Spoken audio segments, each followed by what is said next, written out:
Hi friends, welcome back to my channel. ಇವತ್ತು shoulder drop ಬಗ್ಗೆ ಟಿಪ್ಸನ್ನು ಕೊಡ್ತೀನಿ ನೋಡಿ. ಕಟ್ಟಿಂಗಲ್ಲಿ ಯಾವ್ಯಾವ ಪಾಯಿಂಟನ್ನು ಹೇಗೆ ತೊಗೊಳ್ಳೋದು ಮತ್ತು ಎಲ್ಲಿ ನಾವು ತಪ್ತೀವಿ ಅನ್ನೋದನ್ನು ನಾನು ಹೇಳ್ಕೊಡ್ತಾ ಇದ್ದೀನಿ ಈ ವಿಡಿಯೋದಲ್ಲಿ. ಮತ್ತು ಹಾಗೆ ಶೋಲ್ಡರ್ ಡ್ರಾಪ್ ಆಗಿರೋ ಬ್ಲೌಸನ್ನು ಹೇಗೆ ನಾವು ಸರಿ ಮಾಡ್ಕೊಳ್ಳೋದು ಅಂತಲೂ ಹೇಳ್ತೀನಿ. ಫಸ್ಟು ಇದು ಶೋಲ್ಡರ್ ಡ್ರಾಪ್ ಆಗೋ ಥರ ಆಗಬಾರ್ದು, ಆ ಥರ ಕಟ್ಟಿಂಗ್ ಮಾಡಬೇಕು. ಫಸ್ಟ್ ನಾವು ಬ್ಯಾಕಿಗೆ ಕಟ್ಟಿಂಗ್ ಮಾಡೋಣ ನೋಡಿ. ಅಂದರೆ ಬ್ಯಾಕ್ ಪಾರ್ಟು ಮೇನ್ ಇಂಪಾರ್ಟೆಂಟ್ ಇರುತ್ತೆ ಇದರಲ್ಲಿ. ಹಾಗಾಗಿ ಎಷ್ಟೆಷ್ಟು ಇಂಚು ಎಲ್ಲೆಲ್ಲಿ ತೊಗೋಬೇಕು ಅನ್ನೋದನ್ನು ಇದು ಆಗಬೇಕು ನೋಡಿ, ಸರಿಯಾದ ಅಳತೆ ಗೊತ್ತಿರಬೇಕು. ಸೊ ಇವಾಗ ಇದು ನಾನು ಕಾರ್ಡ್ ಶೀಟ್ ತೊಗೊಂಡಿದ್ದೀನಿ ನೋಡಿ. ಇದು ಅಳತೆ ಬ್ಲೌಸು 40 ಚೆಸ್ಟದ ಅಳತೆ ಬ್ಲೌಸ್ ಇದೆ ನೋಡಿ. ಇದು ಇವಾಗ ಬಂದಿರೋ ಬ್ಲೌಸ್ ಕಟ್ಟಿಂಗೇ ಬಂದಿದೆ ಅಲ್ವಾ, ಅದು ಕೂಡ 40 ಚೆಸ್ಟದ ಇದೆ. ಸೊ ಹಾಗಾಗಿ ನಾವು ಇವಾಗ ಪೂರ್ತಿ ಅಂದರೆ ಉದ್ದ, ಬ್ಲೌಸಿನ ಉದ್ದ ಎಷ್ಟಿದೆ ನೋಡಿಬಿಟ್ಟು ಅದರಲ್ಲಿ 1 ಇಂಚ್ ಆ್ಯಡ್ ಮಾಡ್ತೀನಿ ನೋಡಿ. 14 ಇಂಚಿದೆ. ಇದರಲ್ಲಿ ನಾನು 15 ಇಂಚ್ ಅಂದರೆ 1 ಇಂಚ್ ಆ್ಯಡ್ ಮಾಡಿ 15 ಮಾಡ್ಕೋತೀನಿ ನೋಡಿ.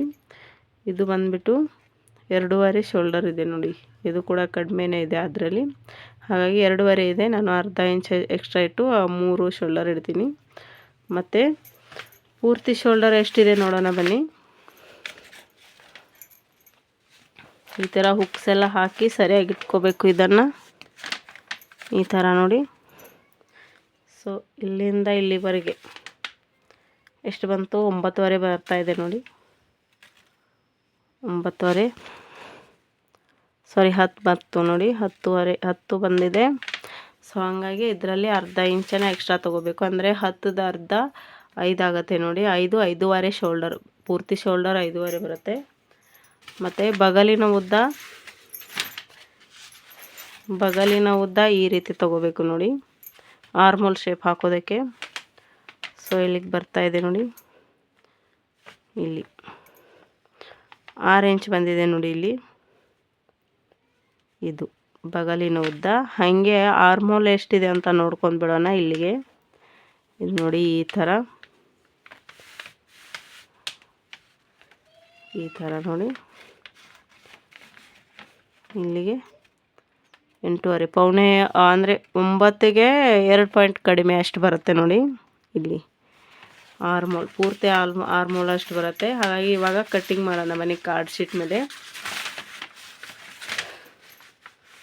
ಪೂರ್ಣ ಉದ್ದ ಬಂದುಬಿಟ್ಟು 15 ಇಂಚ್ ಇಡ್ತಾ ಇದ್ದೀನಿ ನೋಡಿ. ಇಲ್ಲಿ ಸಾರಿ, ಸ್ವಲ್ಪ ಸರಿಯಾಗಿ ಕೂತ್ಕೋತಿಲ್ಲ ಇದು. ಅಯ್ಯೋ, ಇಲ್ಲಿ ನೋಡಿ 15 ಇಂಚು.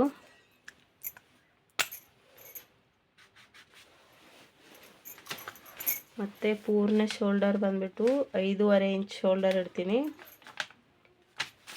ಇಲ್ಲಿ ಕೂಡ 5.5 ಇಂಚು ನೋಡಿ. ಇಲ್ಲಿಂದ 3 ಇಂಚ್ ಶೋಲ್ಡರ್ ಪಟ್ಟಿ,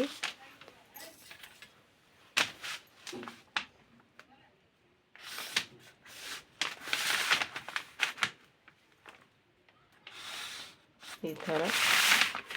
ಸೊ ಇವಾಗ 6 ಇಂಚಿಗೆ ನಾನು ಬಗಲಿನ ಉದ್ದ ತೊಗೋತೀನಿ ನೋಡಿ. ಕರೆಕ್ಟಾಗಿ ಇಲ್ಲಿದೆ ನೋಡಿ. ಇಲ್ಲಿಂದ ನಾನು ಎದೆ ಸುತ್ತಳತೆಯನ್ನು ಹಾಕ್ತೀನಿ 10 ಇಂಚು. ಇಲ್ಲಿದೆ ನೋಡಿ 10 ಇಂಚು. ಮುಂದೆ ಶಿಲಾಯಿ ಮಾರ್ಜಿನು 1.5 ಇಂಚು, 1.5 ಇಂಚು ಹಾಕಿದ್ದೀನಿ ನೋಡಿ ಇವಾಗ. ಸೊ ಇದನ್ನು ಡ್ರಾ ಮಾಡೋಣ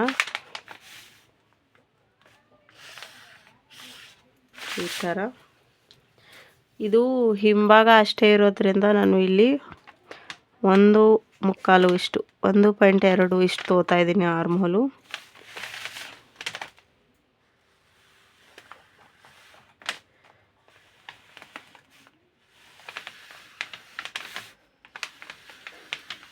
ಇದೆ ನೋಡಿ ಆರ್ಮೋಲ್ ರೌಂಡು ನೋಡಿ. ಇವಾಗ ಮೇಲ್ಗಡೆ ಅರ್ಧ ಇಂಚ್ ಬಿಡಬೇಕು.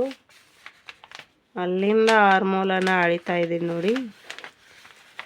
ನೋಡಿ ಕರೆಕ್ಟಾಗಿ ಬಂದೈತೆ 9 ಇಂಚಿಗೆ. ಇದು ಏನಕ್ಕೆ ಉಪಯೋಗ ಅಂದರೆ ಇದರಿಂದ ಬಗಲಲ್ಲಿ ರಿಂಕಲ್ಸ್ ಬರುತ್ತಲ್ವ, ಹಾಗಾಗಿ ಬರೋದು ತಡೆಯುತ್ತೆ. ಇದನ್ನು ಆರ್ಮೋಲ್ ಕರೆಕ್ಟಾಗಿ ಇಟ್ಟರೆ ನಾವು ಕರೆಕ್ಟಾಗೆ ಕೂರುತ್ತೆ. ಬ್ಲೌಸ್ ಕೂಡ ಆ ಕಡೆ ಈ ಕಡೆ ಅಂದರೆ ಹಿಡ್ಕೊಳ್ಳೋ ಥರ ಆ ಥರ ಎಲ್ಲ ಆಗಲ್ಲ. ಈ ಒಂದು ಟ್ರಿಕ್ನ ನೀವು ಯೂಸ್ ಮಾಡಿ. ಮತ್ತು ಇದು ಮುಂಭಾಗದ ಕೊರಳು ಏನಿದೆ ಇದನ್ನು ನಾವು ಹಾಕುವಾಗ 6.5 ಪಾಯಿಂಟ್ಗೆ ಹಾಕ್ತೀವಿ ನೋಡಿ. 6 ಇದೆ ಹಿಂಭಾಗದ ಕೊರಳು, ಸಾರಿ ಡೀಪ್ ನೆಕ್ ಇತ್ತು ಅಂದ್ರೂ ಇವಾಗ ಇಲ್ಲಿ ನೋಡಿ 9ವರೆಗೆ ತೊಗೊಂಡಿದ್ದೀನಿ. 9ವರೆ ಸಾರಿ 10 ತೊಗೊಳ್ಳೋಣ. 10 ಡೀಪ್ ನೆಕ್ ಆಯ್ತು ಇದು. ಇವಾಗ ಲೈನ್ ಹಾಕ್ತೀನಿ ನೋಡಿ, ಡ್ರಾ ಮಾಡೋಣ. ಇಲ್ಲಿವರೆಗೂ ಅಷ್ಟೇ ಮಾಡ್ತೀನಿ ನೋಡಿ. ಇವಾಗ ಇಷ್ಟು, ಇದು ಇಷ್ಟು. ಇಲ್ಲಿ ಒಳಗಡೆ ಎಷ್ಟಾದರೂ ತೊಗೋಬೋದು, ಈ ಕಡೆ ಸೈಡಿಂದ ಈ ಥರ. ಆದರೆ ಇಲ್ಲಿಂದ ಹೀಗೆ ಬರಬಾರ್ದು ನೋಡಿ, ಈ ಕಡೆಯಿಂದ ಬರಬಾರ್ದು. ಇನ್ನೊಂದು ಇದ್ರ ಕಾರಣನೂ ಡ್ರಾಪ್ ಆಗುತ್ತೆ ಇದು ಶೋಲ್ಡರು. ಅಂದರೆ ರಾಡಾಗಿ ಈ ಥರ ಇರಬೇಕು, ನಡೆಯುತ್ತೆ ಇದು. ಯಾಕಂದರೆ ಶೋಲ್ಡರ್ ಎಲ್ಲ ಜರುಗೋ ಚಾನ್ಸಸ್ ಇಲ್ಲ. ಇಲ್ಲಿ ನಾವು ಕರೆಕ್ಟಾಗಿ ತೊಗೊಂಡಿದ್ದೀವಲ್ವ, ಅದೇ ಪಾಯಿಂಟಿಂದ ಶೋಲ್ಡರ್ ಅದು ಹೀಗೆ ಅಂದರೆ ಡ್ರಾಪ್ ಆಗಲ್ಲ. ಈ ಥರ ತೊಗೋಬಾರ್ದು, ಈ ಕಡೆ ಹೊರಗೆಯಿಂದ ತೊಗೋಬಾರ್ದು, ಇದು ತಪ್ಪು. ಮತ್ತಿನ್ನೊಂದು ಇಲ್ಲಿಂದ ಅರ್ಧ ಇಂಚಿಗೆ ಅದೆಲ್ಲ ಕರೆಕ್ಟ್ ಇದ್ದು ಅಂದ್ರೂ ಡ್ರಾಪ್ ಆಗ್ತಿದೆ ಅಂದರೆ ಇಲ್ಲಿಗೆ ಅರ್ಧ ಇಂಚ್ ತೊಗೊಳ್ಳಿ. ಈ ಪಾಯಿಂಟನ್ನು ಇಲ್ಲಿ ಏನಿದೆ ಈ ಥರ ಒಂದು ಲೈನ್ ಹಾಕಿ, ಈ ಥರ ಲೈನ್ ಹಾಕಿದ್ರೆ ಈ ಥರ ಕ್ರಾಸಾಗಿ ಅರ್ಧ ಇಂಚಿಗೆ ಕಟ್ಟಿಂಗ್ ಮಾಡಿದ್ರೂ ಕೂಡ ಶೋಲ್ಡರ್ ಡ್ರಾಪ್ ಆಗೋದನ್ನು ನಾವು ತಡಿಬೋದು. ಮೇನ್ ಪಾಯಿಂಟು ಇದು ನೋಡಿ. ಈ ಟ್ರಿಕ್ ಸರಿಯಾಗಿದ್ದರೆ ಇದು ಸರಿಯಾಗಿದ್ದರೆ ಆರ್ಮೋಲು ಮತ್ತು ಮುಂದಿನ ಕೊರಳು ಸರಿಯಾಗಿದ್ದರೆ ಇಲ್ಲೇನಿದೆ ಈ ಶೋಲ್ಡರಲ್ಲಿ ನಾವು 1/2 ಇಂಚನ್ನು ಕಟ್ ಮಾಡಬೇಕಾಗತ್ತೆ ನೋಡಿ. ಇದು ಆಯಿತು. ಸೊ ಇವಾಗ ಬ್ಲೌಸಲ್ಲಿ ನಾವು ಇಷ್ಟು ನಿಮಗೆ ಅರ್ಥ ಆಗಿದೆ ಅಂತ ಅನ್ಕೋತೀನಿ. ನಮ್ಮದು ಆರ್ಮೋಲ್ ಏನಿದೆ ಅದು ಕರೆಕ್ಟಾಗಿರಬೇಕು. ಒಂದು ಅಂದರೆ ಬಗಲಲ್ಲಿ ರಿಂಕಲ್ಸ್ ಬರೋದು, ಮತ್ತು ಏನಾದರೂ ಅಂದರೆ ಹಿಂಗೆ ಹಿಡ್ಕೊಳ್ಳೋರ ಥರ ಆಗೋದು, ಸಿಲಾಯಿ ಎಲ್ಲ ಇಲ್ಲಿ ಬಗ್ಲಲ್ಲಿ ಹಿಡ್ದಿರೋರ ಥರ ಆಗೋದು, ಆ ಥರ ಆಗಲ್ಲ ಆರ್ಮೋಲ್ ಕರೆಕ್ಟಾಗಿದ್ದರೆ. ಬ್ಲೌಸಲ್ಲಿ ಎಷ್ಟಿದೆ ಅವ್ರದ್ದು ಕರೆಕ್ಟಾದ ಮಾಪಿ ತೊಗೊಳ್ಳಿ. ಬ್ಲೌಸಲ್ಲಿ ಎಷ್ಟಿದೆ ಅಷ್ಟೇ ಇಡಿ. ಮತ್ತು ಮುಂದಿನ ಕೊರಳು ಎಷ್ಟು ಬರುತ್ತೋ ನಮ್ಮದು ಶೋಲ್ಡರ್ ಪಟ್ಟಿ ಬಿಟ್ಟು ಅಷ್ಟೇ ಇಡಿ. ಈ ಕಡೆ ತೊಗೋಬಾರ್ದು. ನಾನು ತೊಗೊಂಡಿರೋ ಶೇಪ್ಗೆ ಕಟ್ ಮಾಡಿದ್ರೆ ಓಕೆ, ಪರವಾಗಿಲ್ಲ. ಸೊ ಇದು 3 ಟಿಪ್ಸನ್ನು ನೀವು ಫಾಲೋ ಮಾಡಿದ್ರೆ ನಿಮಗೆ ಶೋಲ್ಡರ್ ಇಳಿಯೋ ಯಾವುದು ಅಂದರೆ ಚಾನ್ಸಸ್ ಇರಲ್ಲ ಹೆಚ್ಚು. ಇದು ಇಷ್ಟಾಯಿತು. ಇವಾಗ ನೆಕ್ಸ್ಟು ಬ್ಲೌಸನ್ನು ಹೇಗೆ ರಿಪೇರಿ ಮಾಡೋದು ಅಂದರೆ ಶೋಲ್ಡರ್ ಇಳಿತಿರೋ ಬ್ಲೌಸನ್ನು ಹೇಗೆ ನಾವು ಸರಿ ಮಾಡ್ಕೊಳ್ಳೋದು ಅಂತ ಹೇಳ್ತೀನಿ ನೋಡಿ. ಇದು ರೆಡಿಮೇಡ್ ಬ್ಲೌಸ್ ಇದೆ ನೋಡಿ ಇದನ್ನು. ಸೊ ಇದು ನಾನೇ ಸ್ಟಿಚ್ ಮಾಡಿರೋದು ಇದನ್ನು. ಇವಾಗ ಇಲ್ಲಿದೆ ನೋಡಿ ಕೊರಳು ನೋಡಿ, ಇದ್ರದ್ದು ಹಿಂಭಾಗದ ಕೊರಳು ಸಹ ಈ ಥರ ಇದೆ. ಆದರೂ ಇದು ಡ್ರಾಪ್ ಆಗಲ್ಲ, ಯಾಕಂದರೆ ನಾನು